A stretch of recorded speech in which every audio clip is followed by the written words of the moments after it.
Electromechanical systems.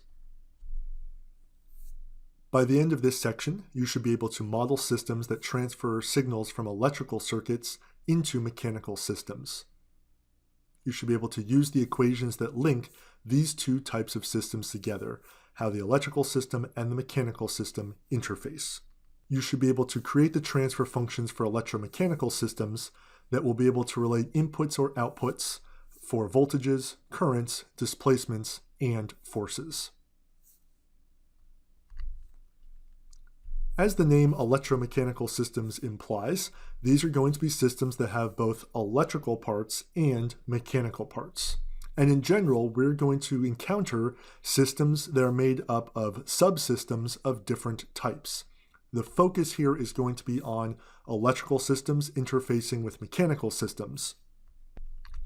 But you could have all sorts of different systems interacting with each other, electrical systems to thermal systems, fluid systems to mechanical systems, and other systems outside the scope of this course interfacing with each other.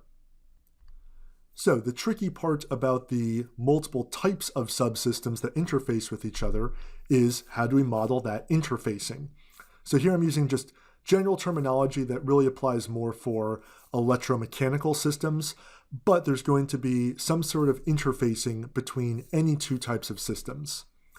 Here, for the electromechanical systems, we are going to have actuators in the system. So an actuator in general is going to be some device that is going to convert an electrical signal into a mechanical signal. So this could be something like a linear actuator, or it could be we'll see a DC motor that goes electrical in and mechanical out.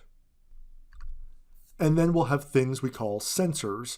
In this context, that would be something that converts a mechanical signal to an electrical signal. So it's going in the opposite direction.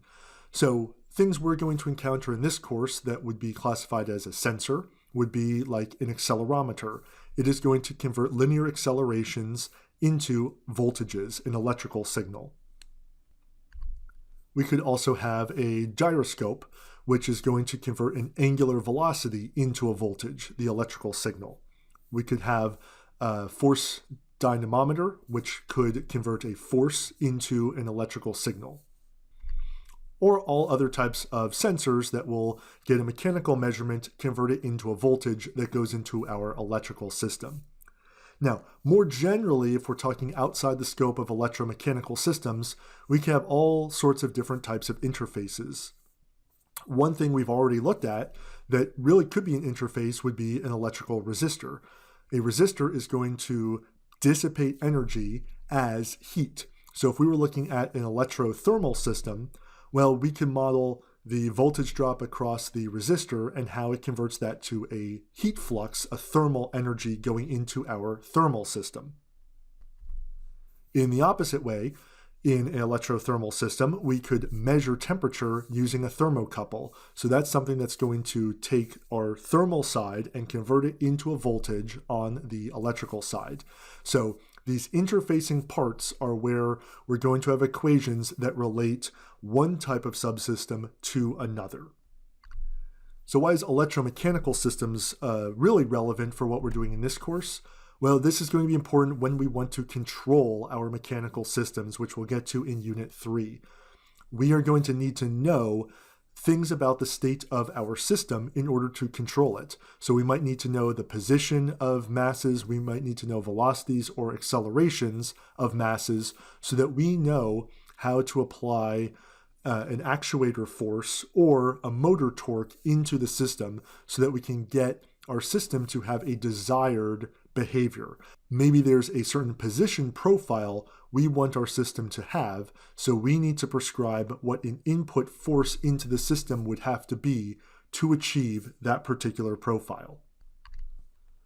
So again, we can interface other types of systems besides just electrical and mechanical, as I described before, but you need to know what those interface equations are that will take you from one type of signal to another type. And by signal, I mean something like a voltage to a force, or current to a velocity.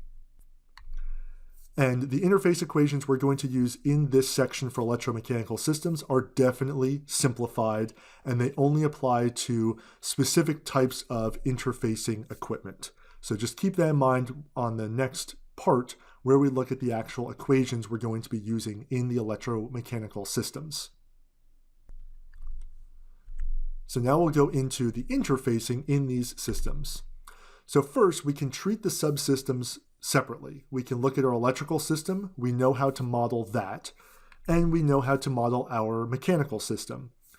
Now, for purposes of this course, I'm going to do everything in the Laplace frequency domain, so the electrical system will already be there using the methodology I talked about in the electrical circuitry section.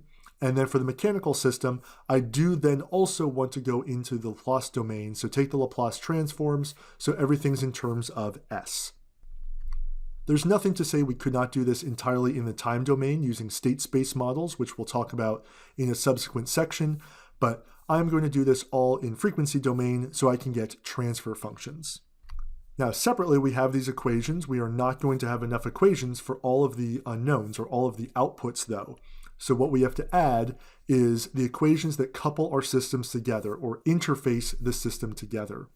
In the electromechanical system, at least if we're talking about the electrical side influencing the mechanical side, we're going to have something in our circuit like a motor or an actuator that's going to convert the electrical signal into a mechanical signal.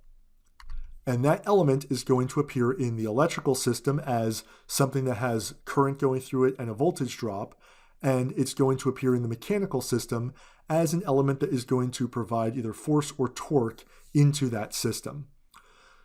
So for these electromechanical systems, we're going to have some sort of back EMF equation, it's usually called, where it's going to relate the voltage drop across that device to the velocity of something on the mechanical side. So if we're talking about a motor that's doing something angular, the voltage drop across the motor is going to be some constant, Ke, times the angular velocity of the motor.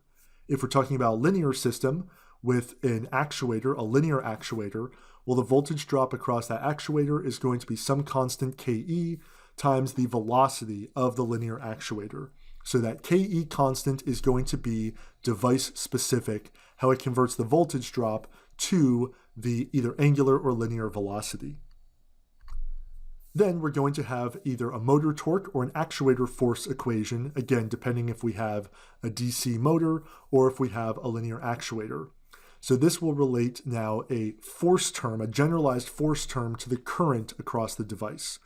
So for a DC motor, the torque that the motor provides is going to be some constant Kt times the current across or through the motor.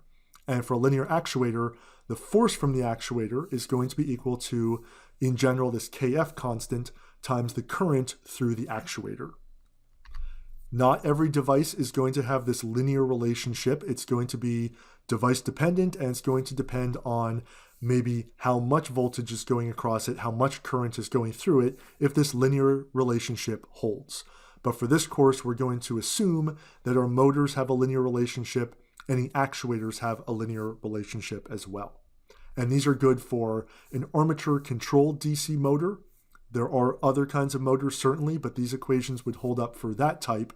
Or if we have an actuator, it's going to be a solenoid actuator. Then we can use these equations if we have a linear actuator in our system.